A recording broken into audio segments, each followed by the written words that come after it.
L'électroencéphalographie est la première modalité d'exploration du cerveau humain qui a été introduite au début du XXe siècle par un neurologue et physicien allemand.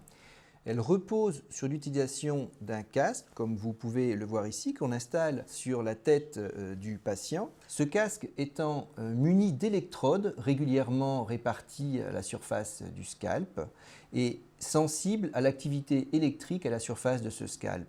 Rappelons-nous que le cerveau est constitué de neurones et que les neurones communiquent entre eux à travers les synapses. Et on voit ici que cet échange d'ions qui passe d'une synapse au récepteur du neurone suivant va induire un potentiel d'activité, potentiel qui à l'échelle de l'ensemble des synapses et de l'ensemble des neurones de la région activée va lui-même induire un signal électrique que l'on sera en mesure de collecter à l'aide de l'électrode la plus proche de la région activée.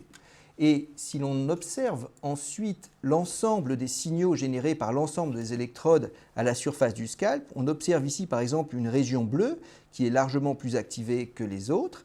Et à l'aide d'algorithmes mathématiques relativement complexes, on est en mesure simplement à travers l'observation de ce potentiel d'activation à la surface du scalp de remonter à la localisation plus ou moins précise de l'activité cérébrale. L'EEG a donc été révolutionnaire parce qu'elle permit de enfin mesurer l'activité cérébrale et couplée par exemple à l'IRM, qui elle est dotée d'une excellente résolution spatiale, on va pouvoir mesurer les réseaux d'activité dans le cerveau avec une excellente résolution temporelle, la résolution temporelle amenée par cette électroencéphalographie, et une meilleure localisation spatiale à l'aide de l'IRM.